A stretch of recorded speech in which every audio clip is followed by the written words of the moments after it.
Facebook and Instagram at VOA1 The Hits.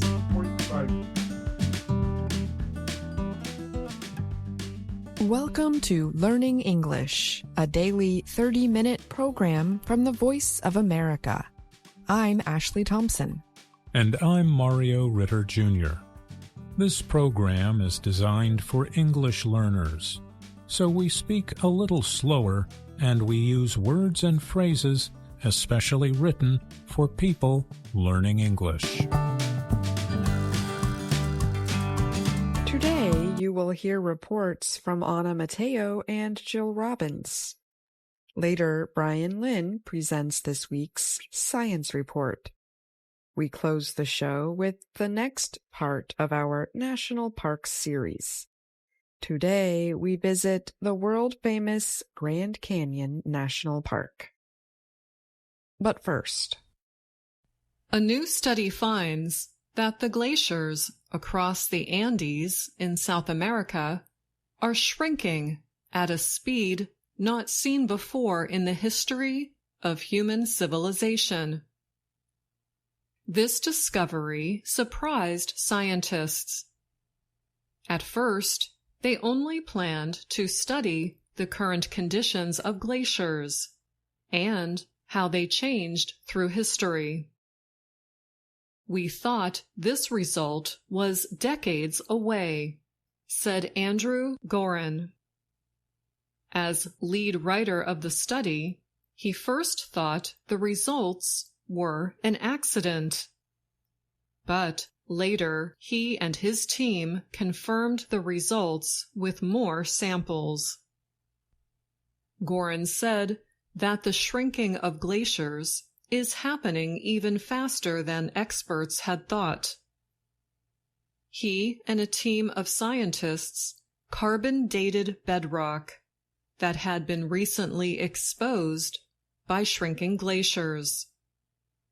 They measured beryllium-10 and carbon-14 nuclide levels and found that concentrations were nearly zero. He explained that if the rock can see the sky, it collects these nuclides. He added that the decay rate of these nuclides shows that the rock had not been exposed during the Holocene era. This era dates back 11,700 years, but could go back even further. I would bet my whole life savings that, in fact, these glaciers are smaller than they've been since the last interglacial period, Gorin said. The last interglacial period ended about 115,000 years ago. The study collected data at 4 glaciers across the Andes. These glaciers make up 99% of the world's tropical glaciers. They are more affected by changing weather because they are regularly at or near freezing point. We think this is the canary in the coal mine, that this is going to happen everywhere before long, and maybe sooner than we thought, Gorin said. Canary in the coal mine is an expression that warns of danger. Coal miners would use a canary to tell if the oxygen levels in a coal mine were dangerous. Researchers published the new study in the journal Science on August 1st. I'm Anna Mateo.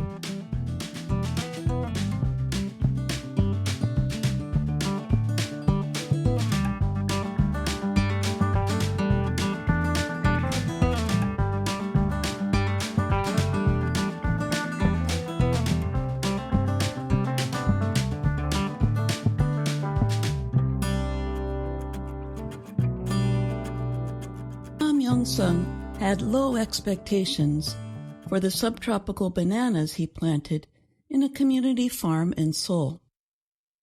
he must use a greenhouse for part of the year to protect them from South Korea's cold winters.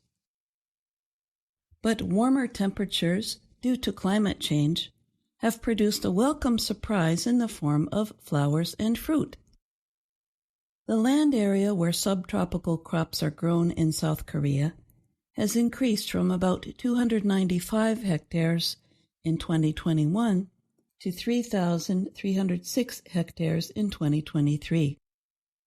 South Korea's state agricultural organization, the Rural Development Administration, reports that there are 67 banana farms in the south, and Ma is among a growing number of farmers experimenting with crops usually grown in a warmer climate.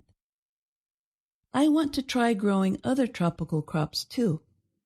So, as you can see here, I have planted these papaya trees as well, Ma said, pointing to a small papaya plant.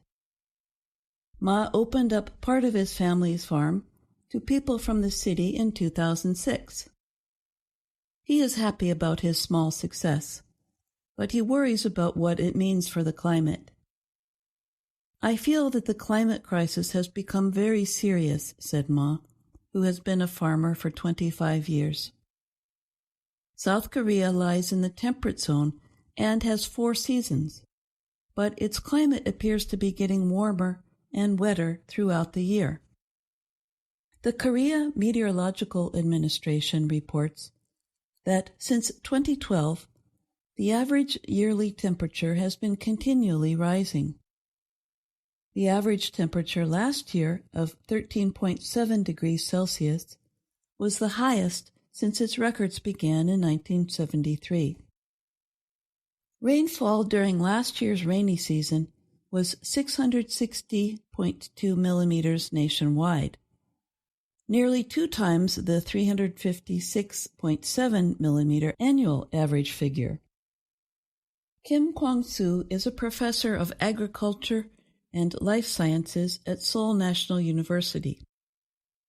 Kim said South Korea's climate conditions were becoming more like subtropical areas, so it is important for farmers to find the right crop varieties for the climate. Tropical and subtropical fruit are usually expensive in South Korea, so shoppers should welcome the less costly local produce. My kids love bananas, so it would be good if we harvest bananas in this country, said Kim Ji-yoon, who was purchasing imported bananas in a Seoul supermarket. I'm Jill Robbins.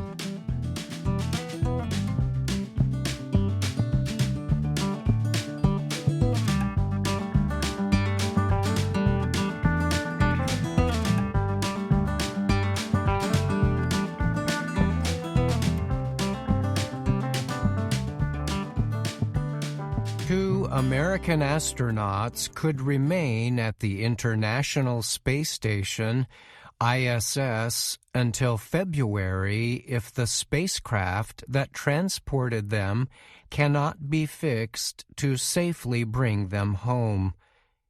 The U.S. Space Agency, NASA, said last week it had not yet made return plans for astronauts Butch Wilmore and Sonny Williams.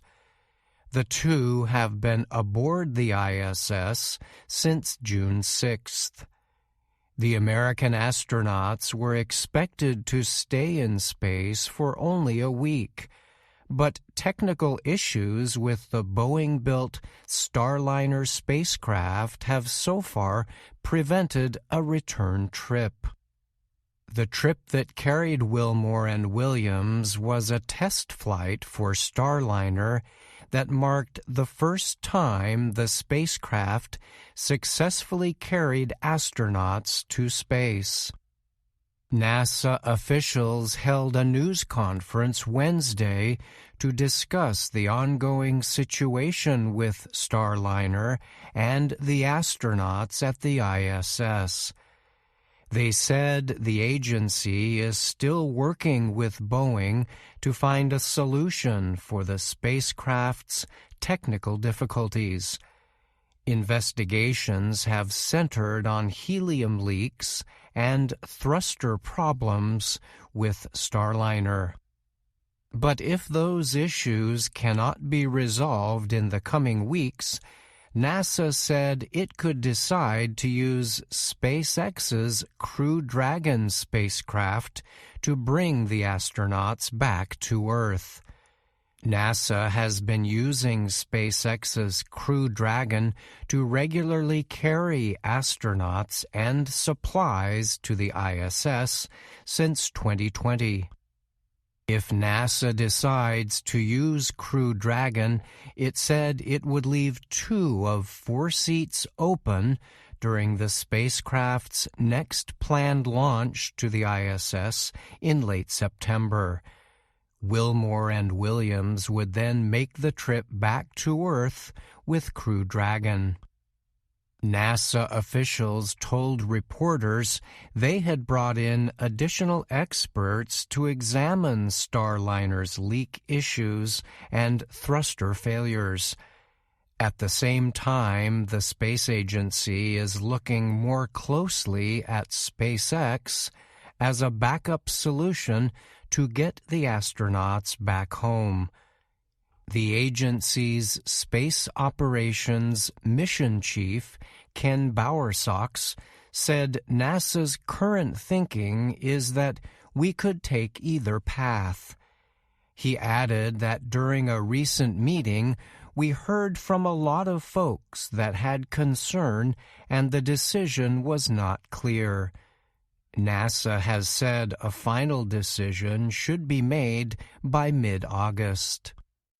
Boeing representatives did not take part in the news conference, but the company issued a brief statement Wednesday repeating its position that Starliner could still be fixed to safely transport the astronauts.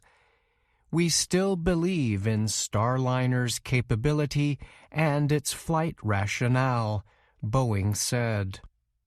The Boeing statement said if NASA did decide to change Starliner's mission, the company would take the actions necessary to configure Starliner for an uncrewed return. Steve Stitch is the Commercial Crew Program Manager for NASA. He said the agency was not seriously considering launching a separate SpaceX flight to pick up Wilmore and Williams. Officials said tests run by Boeing and NASA on Earth have reproduced Starliner's thruster problems. This has suggested to engineers a possible issue with the thruster's seals, but Stitch noted it was not clear what is causing the seal issues. The thrusters are important for permitting Starliner to back away from the ISS during its separation operations. At the same time, engineers are seeking to find the cause of helium leaks in the spacecraft's propulsion system. The first leak happened before the launch, but more appeared during flight. Boeing has faced repeated delays as it struggles to complete NASA's flight testing process before it can receive approval to start running official trips to the ISS. I'm Brian Lynn.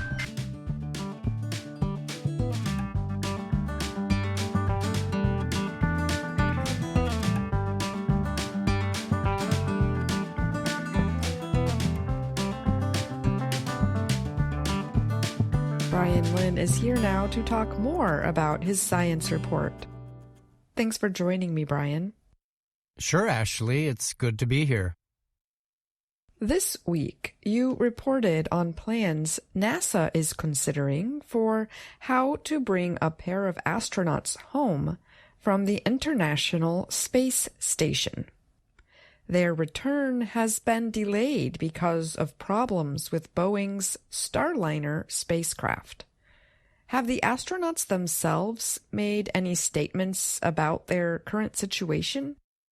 Yes, so there have been a couple of live news conferences the two astronauts have taken part in during their stay on the ISS. One of those happened just about a month ago, and it was interesting to me that during this conference, the astronauts talked about all the things they were doing to help get things ready for the trip home. So far, we've heard a lot from NASA and Boeing officials about the steps they're taking to fix the spacecraft difficulties, but the astronauts said they are also taking part in these efforts as much as they can every day. What sorts of things have they said they have been doing? So one of the things astronaut Sunny Williams said they've been doing is supporting the work of technical teams seeking to resolve Starliner's problems. That effort has involved many people on the ground, but the astronauts aboard the station have also been carrying out safety tests, for example, and coordinating important updates for the spacecraft. Now, Starliner only carried 2 people in this test flight, but is designed to support 4 astronauts. So another thing they did was to put 2 additional astronauts staying at the ISS into the capsule and performed some tests with the spacecraft. The original plan for these 2 astronauts was to spend only about a week at the ISS. What are they saying about being delayed there now for over 2 months with no new return date set? Well, both of the astronauts have said this delay was not totally unexpected, and they've emphasized this was only a test flight, which was carried out, of course, to learn more about the Starliner spacecraft and all flight processes. And the pair also noted that if NASA had found another flight home for them, perhaps with SpaceX's Crew Dragon rocket, that would have been okay, but they also said that would not have been the best solution because there is so much they feel they can do from the ISS to support the current troubleshooting efforts on Earth, and they said so much more is being learned by them remaining in space. All right. Thanks again for joining me on the podcast, Brian. And thank you for your science report. You're very welcome, Ashley. Thank you. VOA Learning English has launched a new program for children. It is called Let's Learn English with Anna. The new course aims to teach children American English through asking and answering questions and experiencing fun situations. For more information, visit our website, learningenglish.voanews.com.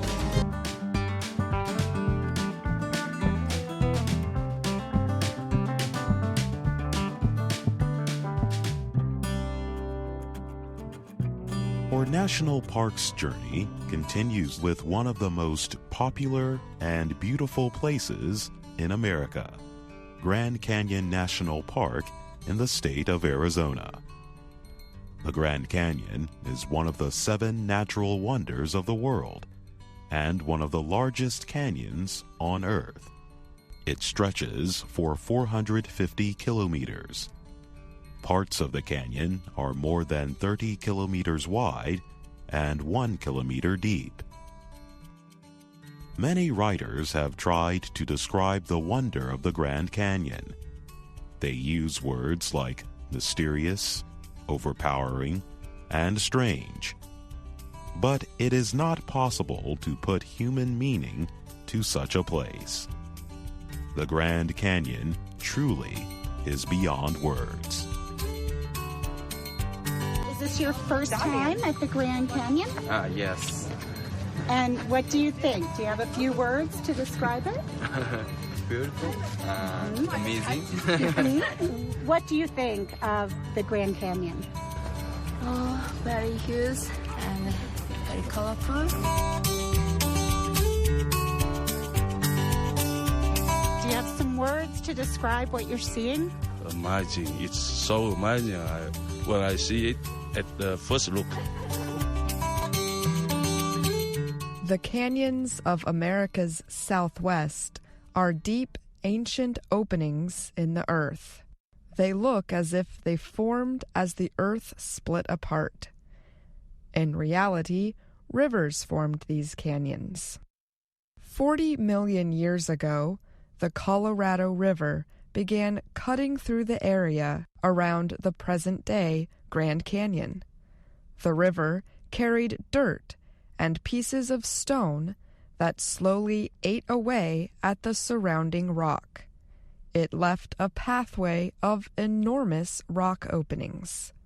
At the same time, forces deep within the earth pushed up the surrounding land. Rain, snow, ice, wind, and plant roots rubbed away at the top of this new canyon. Below, the river continued to uncover more and more levels of ancient rock. Some of the exposed rocks along the Grand Canyon's walls are nearly 2 billion years old. They are among the oldest rocks on Earth, with many levels of granite, schist, limestone, and sandstone. The Grand Canyon measures 2,500 meters from the canyon floor to its highest point. Because of its size, the weather at the top of the canyon is often much different from the bottom. On some winter days, for example, you may find cold winds and snow at the top. But at the bottom of the canyon, you may find warm winds and flowers. The Grand Canyon is home to some 2,000 plant species. Some of these species can only be found in the park. The park is also home to more than 370 species of birds, 90 kinds of mammals, and 40 kinds of reptiles.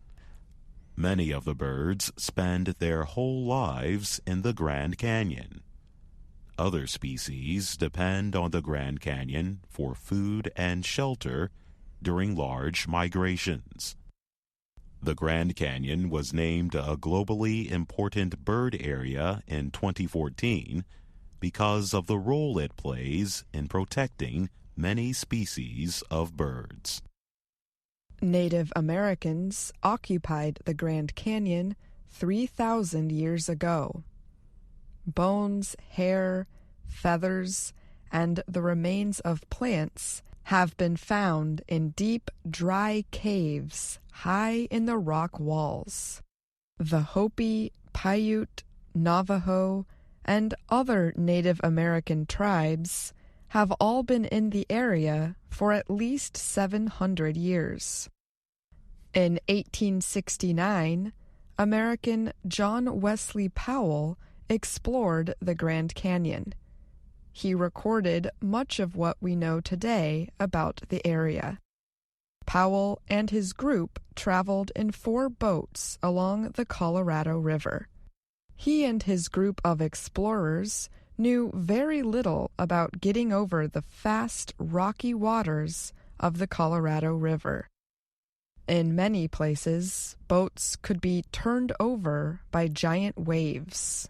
Soon after they started their journey, Powell's group lost some of its food and equipment. 3 members decided to leave the group. As they walked up and out of the Grand Canyon, they were killed by Native Americans. The rest of Powell's group survived the journey. Starved and tired, Powell and his group reached the end of the canyon. They had traveled by boat down the Colorado for more than 3 months. John Wesley Powell's reports and maps from the trip greatly increased interest in the Grand Canyon. But visitors did not begin to go there in large numbers until 1901. That year, a railway was built that reached the area.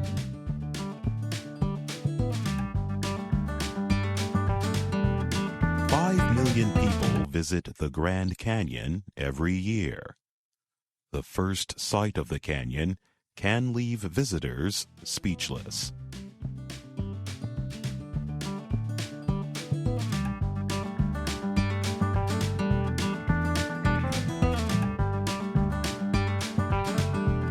Depending on the time of day, the sun lights up the rock walls in red, orange, and golden colors. The bright colors are the result of minerals in the rock. Their appearance changes endlessly with the light, the time of year, and the weather. At sunset, the canyon walls display fiery red and gold hues. Then they take on softer colors of blue, purple, and green.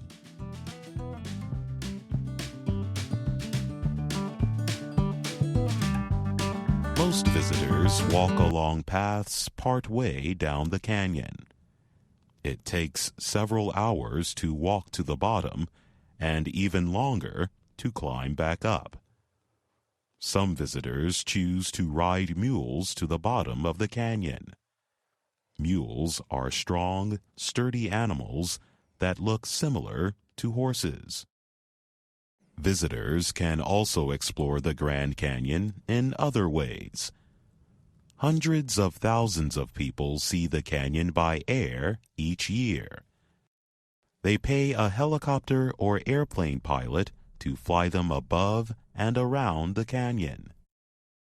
Thousands of people every year choose to explore the Grand Canyon by boat from the Colorado River. These trips last 1 to 3 weeks. Most people who come to the Grand Canyon National Park visit an area known as the South Rim. That area has shuttle buses that take visitors to overlooks. Fewer people see the canyon from the North Rim. The North Rim is less than 20 kilometers across the canyon from the South Rim, but visitors must drive more than 350 kilometers by car from the South Rim to access the North Rim. Visitors can also see the Grand Canyon from a huge glass walkway called the Skywalk. The Skywalk is on the Hualapai Indian Reservation in the western part of the canyon. The Hualapai Indians built it to increase tourism at the reservation. It opened in 2007. The Skywalk extends more than 20 meters from the canyon's rim.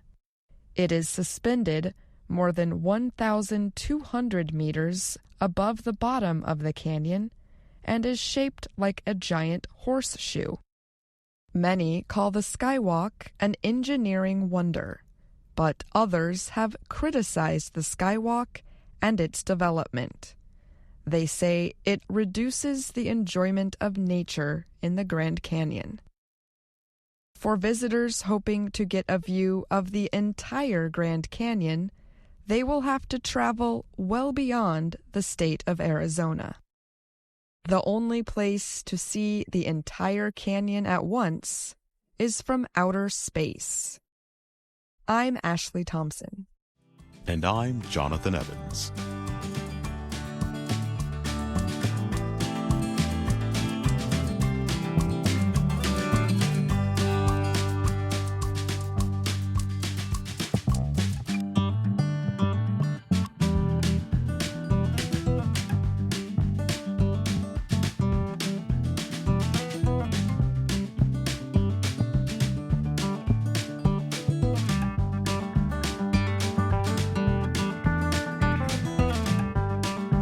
That's our program for today. Join us again tomorrow to keep learning English through stories from around the world. I'm Ashley Thompson. And I'm Mario Ritter Jr.